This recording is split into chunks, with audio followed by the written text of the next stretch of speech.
주님의 은총과 평화가 우리 모든 교우들의 삶 가운데 있기를 주님의 이름으로 축원합니다. 늘 드리는 인사이지만 시절이 시절인 만큼 그 의미가 각별하게 우리에게 다가오는 것 같습니다. 오늘은 계속해서 우리가 성지 순례의 그런 여정 가운데 오늘 갈릴리 호숫가에 있는 가버나움에 대해서 함께 말씀을 보려고 합니다. 이 가버나움이라고 하는 지역은 예수님의 사역의 중심지라고 우리가 이야기할 수 있는 그런 곳입니다. 가버나움이라고 하는 이 말은 실상은 두 개의 단어가 합쳐진 그런 합성어인데 카파르라고 하는 단어와 나움이라고 하는 단어가 합쳐진 단어입니다.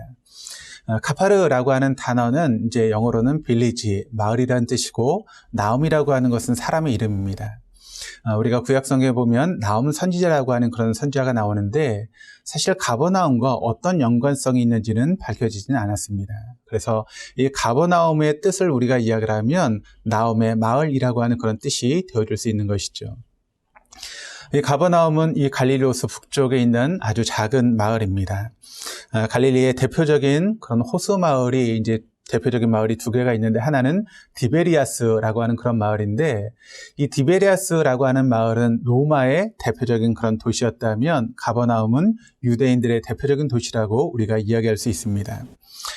예수님이 나사렛을 떠나서 갈릴리 호수로 오시면서 그 가버나움에서 예수님의 제자들을 부르시게 됩니다. 그리고 자연스럽게 예수님의 가버나움 사역을 중심지로서 그렇게 사역을 하시게 되면서 예수님이 이 가버나움에 정착하게 되지 않았나라고 하는 것을 우리가 생각해 볼 수 있습니다. 마태복음 9장 1절의 말씀을 보시면 가버나움에 대한 그런 이야기를 소개하고 있는데 저자 마태는 9장 1절의 말씀을 통해서 흥미로운 이야기를 우리에게 주고 있습니다. 9장 1절 말씀이 이렇게 증가합니다. 우리 한번 같이 한번 읽어보시면 예수께서 배에 오르사 건너가 본 동네에 이르시니 여기 말씀이 바로 가버나움을 가르치는 그런 말인데 마태는 뭐라고 말씀하고 있는가 하면 본 동네다라고 하는 그런 표현을 쓰고 있습니다. 그러니까 예수님 자신의 마을이라고 하는 그런 표현으로서 가버나움을 이야기하고 있는 것이죠. 그래서 우리가 이제 성지 순례를 하시면 이 가버나움이라고 하는 동네를 가게 되는데 그 가버나움 마을 입구에는 뭐라고 되어 있는가 하면 예수님의 마을이라고 하는 그런 표시가 되어 있습니다. 가버나움 the town of Jesus라고 그렇게 되어 있습니다. 그러니까 예수님의 마을이 바로 가버나움이다라고 소개하고 있는 것이죠. 사실 예수님 당시만 해도 이 가버나움이라고 하는 마을은 그렇게 큰 도시는 아니었습니다. 그런데 그런 마을에 사람들의 관심이 끌리기 시작한 이유는 바로 예수님 때문이다라고 우리가 이야기할 수 있습니다. 예수님이 이 마을에서 굉장히 많은 기적을 행하셨고 또 많은 병자들을 고치셨습니다. 그러다 보니까 많은 사람들이 이 가버나움 마을로 몰려오기 시작했고 또 그 마을이 점점 커지게 되는 그런 동기를 제공하게 된 것이죠. 마가복음의 순서를 우리가 따라가서 보게 되시면 마가복음 1장 말씀에 예수님이 이 가버나움의 회당에 들어가서 말씀을 가르치십니다. 그런데 그때 귀신 들린 사람이 와서 소란스럽게 만들게 되었을 때 예수님께서 그 귀신을 내어 쫓게 되십니다. 그리고 나서 시몬 베드로의 집에 들어가게 되시는데 우리가 잘 알고 있는 것처럼 시몬 베드로의 장모가 열병에 어려움을 당하고 있을 때 예수님께서 열병을 고쳐주시고 또 시몬 베드로의 집으로 각양각색의 병자들이 찾아오게 되었습니다. 그때 예수님은 밤이 맞도록 그렇게 병자들의 병을 고치시는 그런 말씀이 마가복음 1장 말씀을 통해 기록되고 있습니다. 그리고 마가복음 2장 말씀을 들어가 보시면 수일 후에 이제 중풍병자를 고치는 그런 사건이 말씀을 통해 나타나고 있고 또 마가복음 3장 말씀을 보시면 손마른 자의 치유가 기록되고 있습니다. 그리고 이어지는 마가복음 5장 말씀을 보시면 회당장 야이로의 딸을 고치는 사건과 12회를 혈류병으로 앓았던 여인을 고치는 사건이 바로 마가복음 5장에 나오고 있고 또 이어지는 마가복음 7장 말씀을 보시면 백부장의 종의 병을 고치는 그런 사건이 마가복음 7장 말씀을 통해서 기록되고 있습니다. 성지순례의 여정으로 우리가 이 가버나움을 방문해서 가버나움의 유적지 안으로 들어가게 되면 거기에 뭐가 남아있는가 하면 2세기에 유대인들이 실제로 사용했던 회당의 터가 남아있습니다. 그리고 그 옆으로는 무엇이 있는가 하면 바로 베드로의 집의 터가 남아있고 그 베드로의 집의 터 위에 무엇이 세워졌는가 하면 바로 가버나움 기념교회라고 하는 교회가 세워져 있습니다. 그래서 그 교회를 들어가 보시면 그 중앙에 유리로 되어 있으면서 그 아래로 베드로의 집의 터전이 보존되어 있는 것을 우리가 볼 수 있게 됩니다. 성경학자들은 이야기를 할 때 예수님께서 이 가버나움에서 1년 반 이상을 머무시면서 유대를 왕래하셨을 것이다 라고 그렇게 이야기를 합니다. 그러니까 예수님의 공생의 시간이 우리가 3년으로 알고 있는데 그 3년의 반 이상을 바로 가버나움에서 사역을 하셨다라고 하는 것을 우리가 볼 수 있게 되고, 그러므로 예수님의 사역의 중심지가 바로 가버나움이라고 하는 그런 동네라고 하는 것을 우리가 알 수 있습니다. 우리는 이 가버나움에서 일어난 수많은 치유의 사건들 중에서 대표적인 사건이었던 이 중풍병자의 그런 치유의 사건을 통해서 교훈을 얻고자 합니다. 이 가버나움에서 일어나는 대표적인 치유 사건 중에 이 중풍병자의 치유의 사건을 통해서 예수님께서 우리에게 주시는 교훈이 무엇인지를 함께 말씀을 통해서 함께 은혜를 받았으면 좋겠습니다. 이 중풍병자의 이 치유의 사건을 통해서 우리에게 주시는 교훈의 첫 번째는 무엇인가 하면 예수님은 먼저 육체의 치유보다 마음의 치유에 먼저 관심을 가지고 계셨다는 사실을 우리가 알 수 있게 되는 것입니다.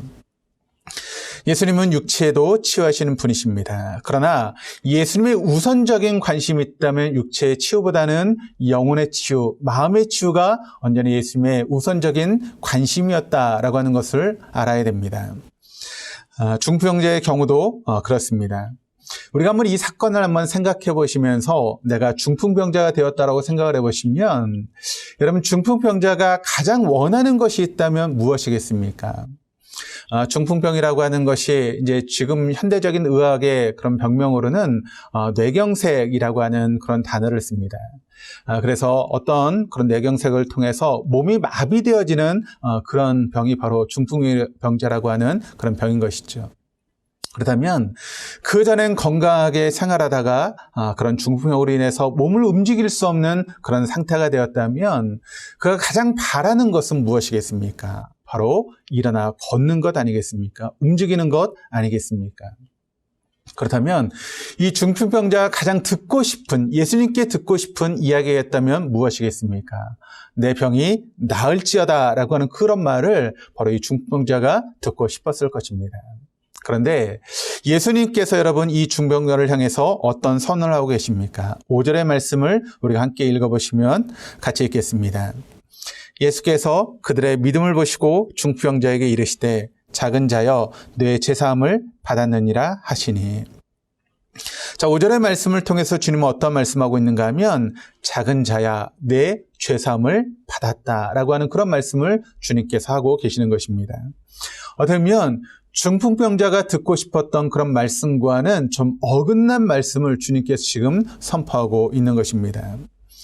예수님은 이 사건을 통해서 우리에게 말씀하고 싶은 것이 무엇이겠습니까? 그것은 바로 인간의 더 본질적인 문제에 대해서 다루고 말씀하고 계시는 주님의 모습을 우리가 볼 수 있게 되는 것이죠.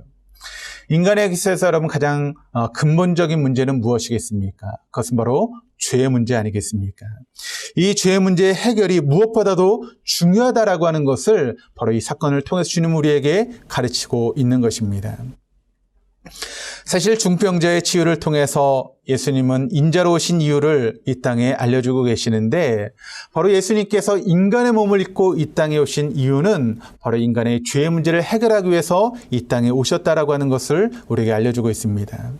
죄사함이 없이 인간의 육체의 병을 고친다고 해서 그것은 진정으로 인간에게 행복을 줄 수 없다라고 하는 것을 주님께서 아셨기 때문에 이 육체의 치유를 하시기 전에 먼저 죄의 문제를 다루고 있는 예수의 모습을 우리가 말씀을 통해서 발견할 수 있습니다.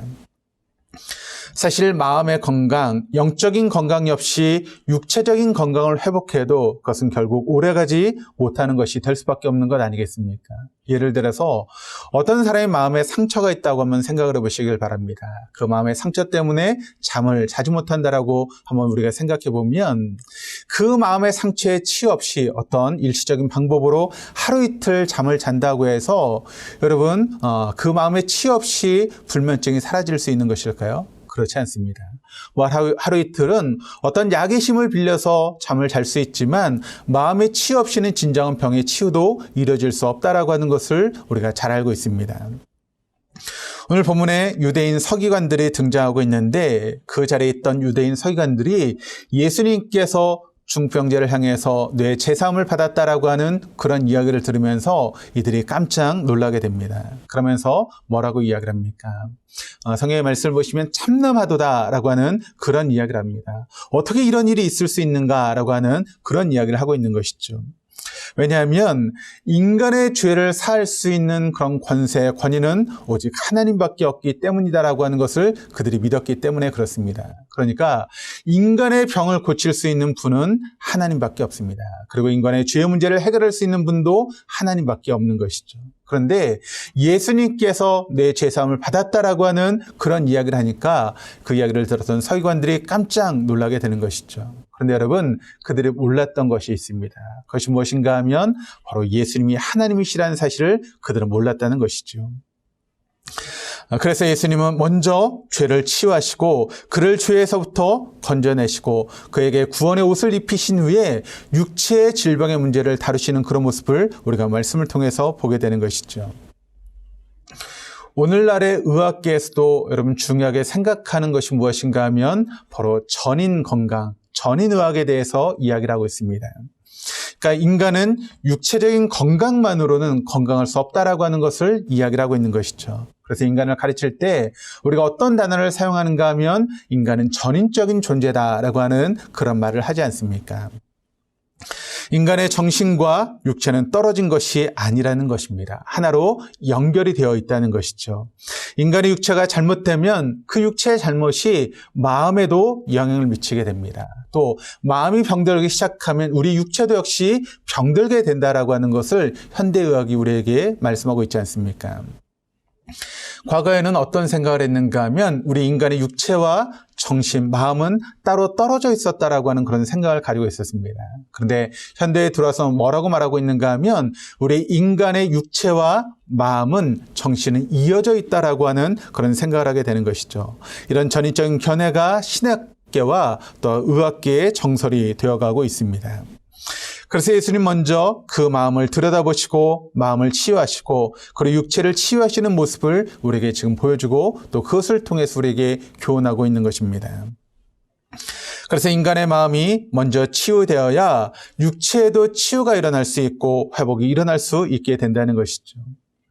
그래서 여러분, 마음에 절망이 있는 사람, 또 서로 자기 자신을 포기한 사람, 서로 죄책감에 사로잡혀 있는 사람들을 우리가 돕는다는 것은 정말 어렵고 힘든 일이라고 하는 것을 우리가 알 수 있게 됩니다. 이런 사람에게는 여러분 치유가 잘 일어나지 않습니다. 아무리 여러 가지 방법을 사용해도 치유가 잘 일어나지 않는 것이죠. 그래서 예수님은 먼저 인간의 영혼을 만지시고 마음을 만지시게 되는 것입니다. 베데스다 연못가에서 38년 된 병자가 있습니다. 그런데 그 병자가 예수님을 통해서 나음을 얻게 되는 그런 치유의 사건이 일어나게 되는데 그 치유의 사건 속에서 예수님께서 38년 된 병자에게 하시는 말씀을 우리가 주의해서 들어볼 필요가 있습니다. 38년이나 여러분 병자로서 삶을 살았다면 여러분 역사와 전통을 자랑하는 그런 병자 아니겠습니까? 그리고 그 정도 오랜 시간 동안 병에 사로잡혀 있었다면 아마 포기하고 싶은 그런 마음도 그 병자에게 있었을 것입니다. 그런데 예수님께서 그 사람이 뭐라고 말씀하고 있는가 하면 네가 낫고자 하느냐? 네가 낫고자 하느냐? 그러니까 그 사람이 나으려고 하는 그런 마음이 있는가라고 하는 것을 먼저 예수님께서 그 의지를 확인하셨다는 것이죠. 자기를 포기하지 않고 자기 앞에 정직하게 자기의 상태를 바라보면서 주님 앞에 엎드리는 사람. 이것이 바로 치유의 시작이라는 것입니다. 그래서 성경적인 치유의 시작은 자신의 영혼의 죄인됨을 알고 그리고 주님 앞에 엎드려 주님의 손길, 주님의 용서를 기다리며 주님 앞에 나와 진정한 회복을 간구할 때 사랑하는 여러분, 진정한 치유가 시작된다는 사실을 여러분 믿으시기를 바랍니다. 그러므로 여러분 어떤 문제가 있든지 어떤 병이 있든지 먼저 우리의 영혼의 죄인됨을 주님 앞에 인정하시고 주님 앞에 나와 도움을 구할 수 있는 우리 동톡의 모든 교우들 다 되시기를 바랍니다.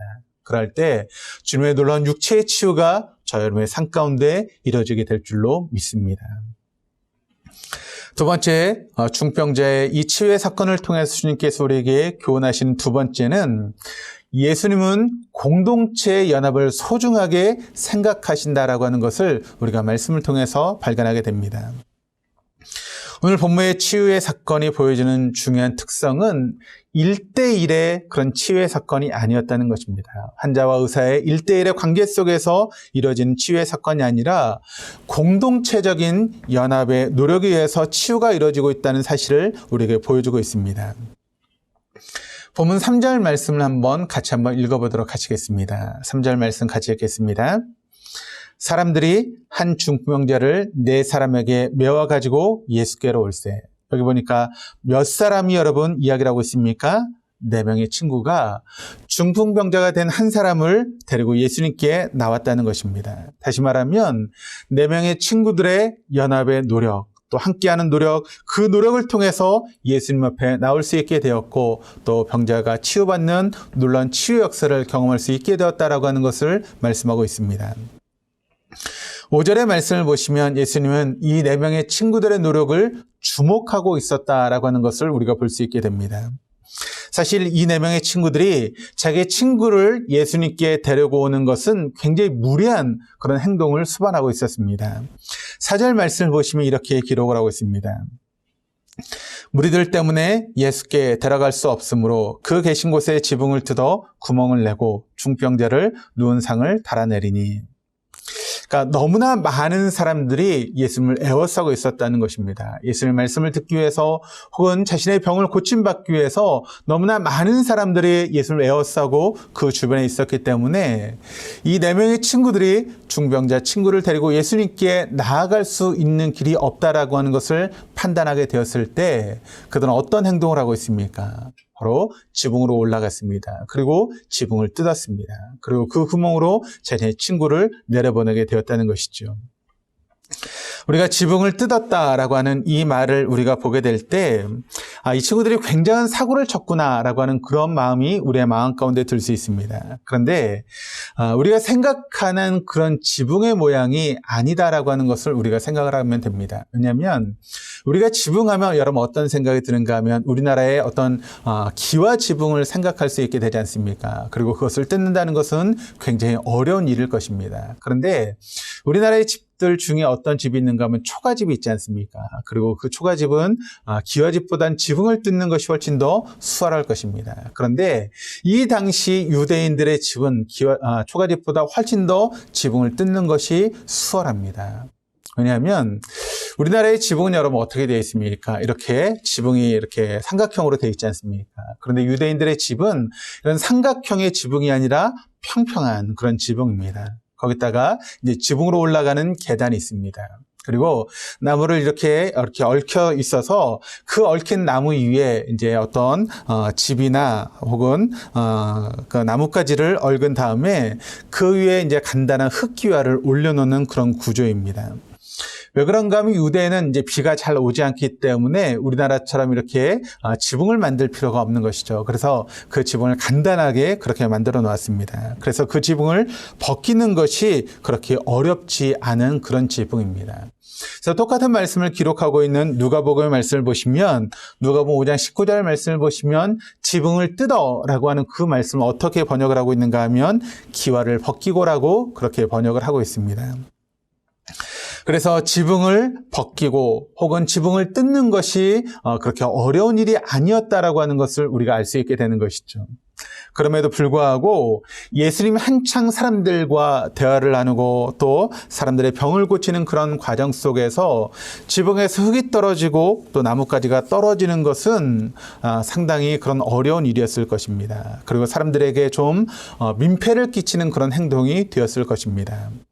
그러나 본문에서 놀라운 사실은 무엇인가 하면 본문의 말씀을 통해서 여러분 그 친구들이 그런 일을 벌이고 있음에도 불구하고 예수님께서 그들을 책망하는 그런 내용의 말씀이 본문의 말씀 가운데 등장하지 않는다는 것입니다.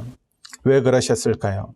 그런 무례한 행동을 하고 있음에도 불구하고 예수님께서 그들의 행동을 책망하지 않는 것은 바로 예수님께서는 누구보다도 함께하는 공동체의 소중함을 아셨기 때문에 바로 그렇게 행동하고 있다라고 하는 것을 우리가 알아야 됩니다. 그러니까 예수님의 항상 마인드는 어떤 마인드였는가 하면 공동체의 마인드를 가지고 계시는 분이 바로 예수님이셨다는 것이죠. 사실 여러분, 예수님은 하나님 아니십니까? 하나님의 아들이십니다. 그렇기 때문에 말씀으로 천지를 창조하시고 또 사람들의 생명을 주관하신 하나님이시라면 충분히 혼자도 모든 것을 할 수 있는 분이 바로 하나님 아니시겠습니까? 그럼에도 불구하고 예수님이 12명이라고 하는 그런 제자 공동체를 통해서 그들을 통해서 예수님의 비전을 펼쳐가시기를 원하셨던 분이 바로 우리 주님이셨다라고 하는 것을 알 수 있게 됩니다. 요한복음 17장 말씀을 보시면 예수님께서 이 지상을 떠나가기 전에 제자들을 위해서 기도하는, 제자들뿐만 아니라 그 제자들을 통해서 예수님을 자신의 구주와 주님으로 영접하는 오고 오는 시대의 모든 예수님의 제자들을 위해서 기도하시는 그런 내용이 요한복음 17장 말씀을 통해 나타나고 있는데 그 17장 말씀 가운데 예수님의 간절한 기도의 제목이 나오고 있습니다. 요한복음 17장 21절의 말씀을 우리 한번 같이 한번 읽어보도록 하시겠습니다. 아버지여, 아버지께서 내 안에 내가 아버지 안에 있는 것 같이 그들도 다 하나가 되어 우리 안에 있게 하사 세상으로 아버지께서 나를 보내신 것을 믿게 하옵소서. 왜 하나가 되기를 원하셨습니까? 이어지는 요한복음 17장 23절의 말씀을 보시면 그 해답을 우리가 알 수 있게 되는데 이렇게 이야기를 합니다. 같이 읽으시겠습니다. 곧 내가 그들 안에 있고 아버지께서 내 안에 계시어 그들로 온전함을 이루어 하나가 되게 하려 함은 아버지께서 나를 보내신 것과 또 나를 사랑하신 같이 그들도 사랑하는 것을 세상으로 알게 하려 함이로소이다. 자, 주님께서 기도하시면서 뭐라고 지금 기도하고 있습니까? 아버지, 제가 보고 싶은 것은 저들이 하나 되어 서로 온전하게 되는 것입니다. 서로 교제하고 서로 부대끼면서 거기서 온전한 성숙을 이뤄가는 것, 그들이 참으로 사랑하는 공동체가 되게 되는 것, 그것을 하나님 보고 싶습니다라고 하는 그런 기도를 하나님께 올려드리는 예수님의 기도를 우리가 대하게 되는 것입니다. 예수님은 이런 하나됨의 아름다움을 크게 기뻐하셨다는 것입니다. 그러기에 교회 안에서 공동체의 연합을 도모하고 서로 섬김과 나눔으로써 함께 섬기는 그런 모습이 되면 우리 안에, 우리 공동체 안에 은혜와 감동이 넘치는 그런 공동체가 되어줄 줄로 믿습니다. 이는 공동체의 연합을 주께서 기뻐하시기 때문에 그런다는 것을 우리가 알 수 있게 되고 또 주님의 약속을 우리가 기억할 필요가 있습니다. 마태복음 18장 20절의 말씀을 보시면 이렇게 기록을 합니다. 두세 사람이 내 이름으로 모인 곳에는 나도 그들 중에 있느니라. 그러니까 적은 수가 모여도 정말 예수님의 이름으로 함께하면 주님께서 어떤 약속을 하고 계십니까? 바로 우리의 모임 가운데 주님께서 함께 하시겠다는 것입니다.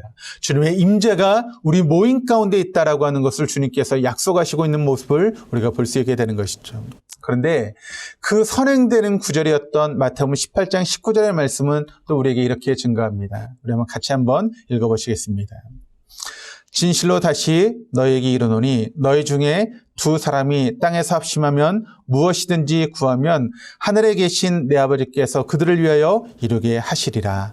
아멘. 거기에 바로 기도의 응답이 있다라고 하는 것을 주님께서 약속하고 있는 것이죠. 거기서 놀라운 하나님의 역사가 일어난다는 것입니다. 우리가 교회 모임 중에 참여하며 함께할 때 이런 하나님의 놀라운 역사가 우리 가운데 있다는 것입니다. 이런 놀라운 기적을 체험할 수 있는, 이런 놀라운 역사를 경험할 수 있는 우리 동덕의 모든 교우들 다 될 수 있기를 주님의 이름으로 축원합니다. 중병제를 통해서 배울 수 있는 세 번째 교훈은 바로 예수님은 우리의 믿음을 근거로 치유 역사를 일으킨다라고 하는 것을 우리가 알아야 됩니다. 마가복음 2장 5절의 말씀을 보시면 이렇게 기록을 합니다. 예수께서 그들의 믿음을 보시고 중병자에게 이르시되 작은 자야 내 죄사함을 받았느니라 하시니. 자, 여기 말씀을 보시면 그들의 무엇을 보셨다라고 말씀하고 있습니까? 바로 그들의 믿음을 보셨다라고 말씀하고 있습니다. 이 중병자 친구들이 자기의 친구를 예수님께 데리고 왔을 때 예수님 앞에 나오면 내 친구와 구원을 얻고 나음을 얻을 수 있다라고 하는 것을 믿었다는 것입니다. 그 믿음으로 내 친구는 예수님 앞으로 나왔고 예수님은 그들의 믿음을 보셨다는 것입니다.